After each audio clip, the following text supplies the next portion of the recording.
ស្គាល់អ្វីទៅជាការឲ្យតម្លៃខ្លួនឯង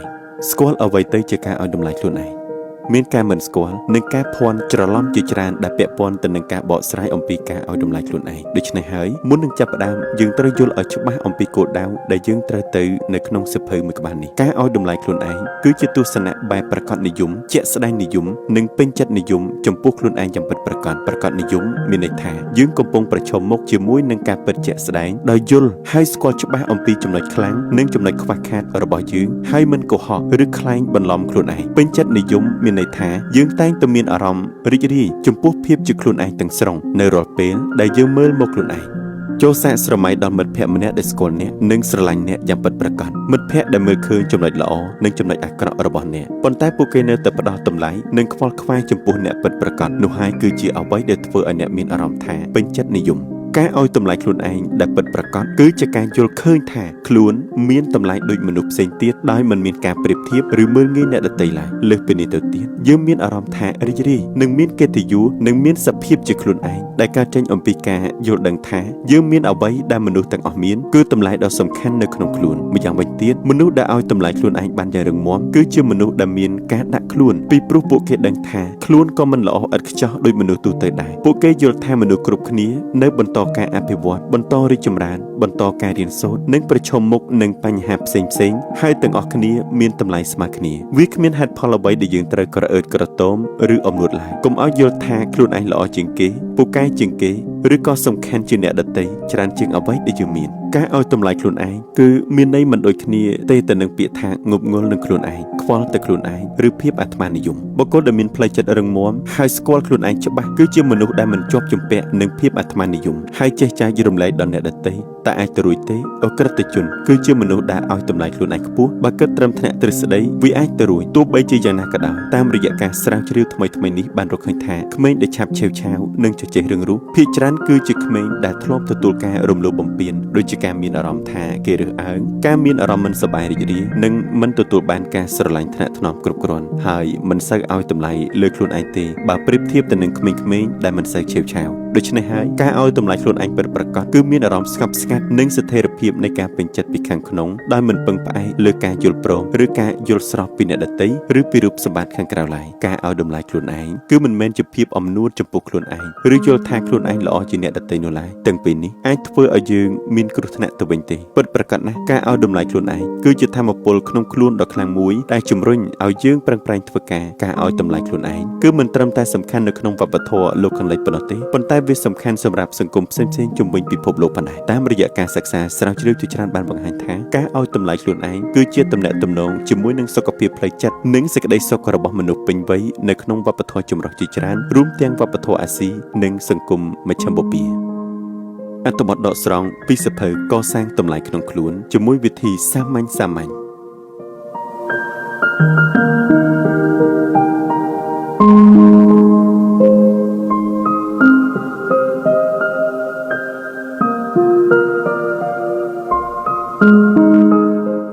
ផ្លូវចិត្តជាជនរងគ្រោះគឺអ្នកជ្រើសរើសដោយខ្លួនឯង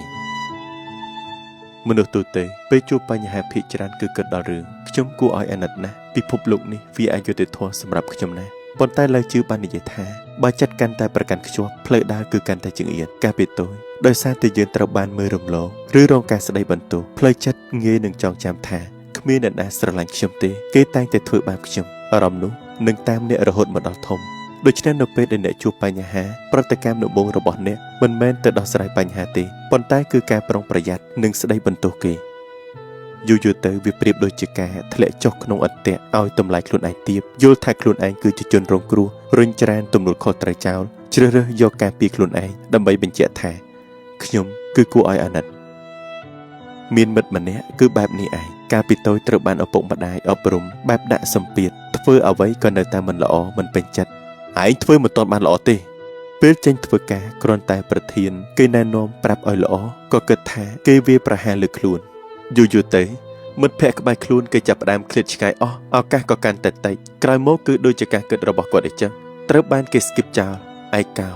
មើលរំលងពាក្យរបស់ឡើយជឿបាននិយាយថាទឹក ព្រោះតែវាមិនចេះប្រជែងដូច្នេះវាអាចបត់បែនហូរកាត់ទៅដល់គ្រប់ទីកន្លែងមនុស្សក៏ដូចគ្នាដែរប្រសិនបើចេះតែអោបក្រសោបថាខ្លួនគឺជាជនរងគ្រោះវាប្រៀបបានទៅនឹងដុំថ្មរឹងដូច្នោះដែរតែខូចជ្រាបមិនដល់ឱកាសក៏មិនមកដល់ដូចគ្នាតែយើងត្រូវផ្លាស់ប្ដូរដោយវិធីណា1រៀនទទួលស្គាល់ជាមុននៅពេលដែលអ្នកចាប់ផ្ដើមត្អូញត្អែយល់ថាគ្មានយុត្តិធម៌ជុំមកនិយាយជាមួយខ្លួនឯងសិនខ្ញុំកំពុងតែធ្លាក់ចូលក្នុងម៉ូដលជាជនរងគ្រោះហើយ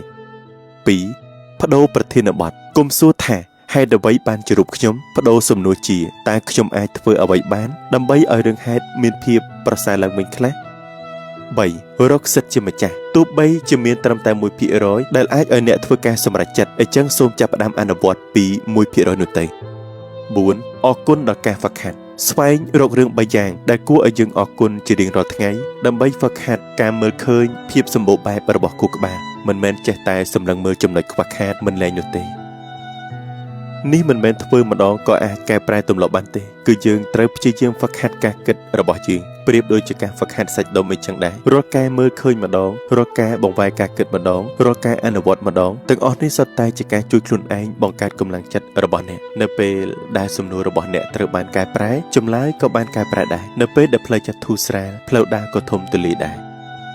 អាចយកឈ្នះខ្លួនឯងបានគឺជាបុគ្គលខ្លះដូច្នេះហើយចិត្តគំនិតជនរងគ្រោះគឺជាគំរូពីខាងក្នុងលុះត្រាតែអ្នកស្គាល់ខ្លួនឯងហើយជ្រើសរើសផ្លាស់ប្ដូរទើបអ្នកអាចយកឈ្នះលើខ្លួនឯងបានយ៉ាងពិតប្រាកដនៅពេលដែលបុគ្គលម្នាក់ទម្លាក់ចោលចិត្តគំនិតខ្ញុំជាជនរងគ្រោះចោលអ្នកនឹងមិនជាប់ក្នុងក្របខ័ណ្ឌដែលកំណត់ដោយខ្លួនឯងទេរាល់ភាពជាជនរងគ្រោះទាំងអស់តាមពិតទៅវាគឺជាការជ្រើសរើសមួយប៉ុណ្ណោះ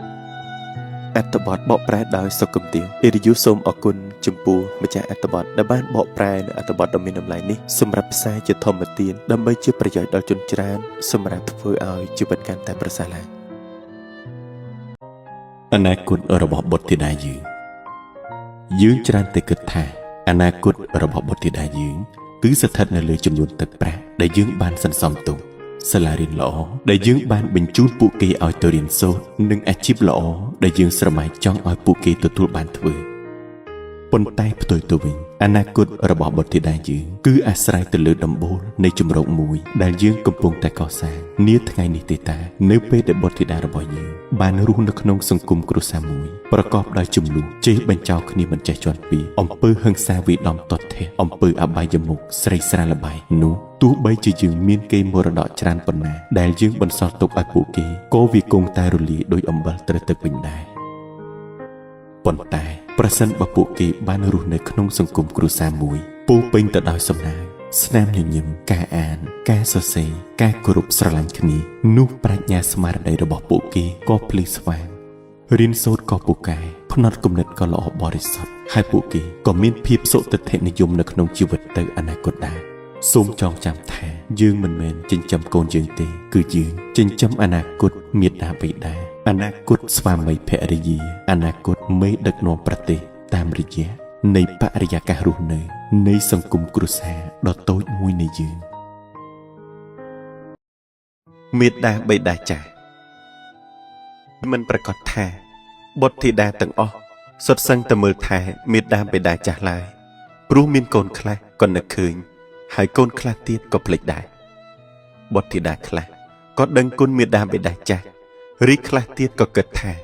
មេតាបិតាចាស់គឺជាបន្ទុកគួរឲ្យធុញទ្រាន់ដែរពួកគេត្រូវចំណាយសពបែបយ៉ាងដូចជា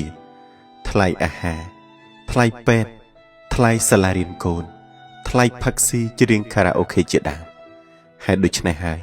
ពួកគេក៏ភ្លេចដល់មេតាបិតាចាស់នោះឲ្យសូន្យឈឹងទៅដូច្នេះ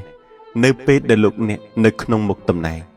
លោកអ្នកត្រូវចេះខិតខំប្រឹងប្រែងរកប្រាក់ហើយលោកអ្នកត្រូវតែសន្សំប្រាក់ទុកខ្លះដោយលោកអ្នកមិនត្រូវចាយខ្ជះខ្ជាយទៅលើរបស់មិនចាំបាច់ដើម្បីចង់អួតសម្ញែងនិងចង់បានមុខមាត់ឡើយបញ្ហានៅត្រង់ថាប្រសិនបើបុត្រធីតារបស់លោកអ្នកមិនមើលថែរក្សាលោកអ្នកទៅអនាគតតើលោកអ្នកគិតដូចម្ដេចតើលោកអ្នកសង្ឃឹមលើអ្វីលោកអ្នកបានចែកគេមរតកដ៏ថ្លៃថ្លាទៅឲ្យបុត្រធីតារួចហើយនោះគឺចំណេះវិជ្ជានិងបទពិសោធន៍ជីវិតនៃការរៀបចំខ្លួនសម្រាប់អនាគតទៅហើយសម្ដីមួយម៉ាត់ចុងក្រោយចំពោះបុត្រធីតាគឺ អ្នកមិនត្រូវចាត់ទុកមេដាបេដាចាស់របស់អ្នកថាពួកគាត់គឺជាបន្ទុកសោះឡើយព្រោះលោកទាំងពីរបានផ្ដល់នៅកំណើតដល់រូបអ្នកហើយទោះបីជាមានអ្វីកើតឡើងក៏ដោយចុះក៏អ្នកមិនត្រូវបោះបង់លោកទាំងពីរចោលឡើយ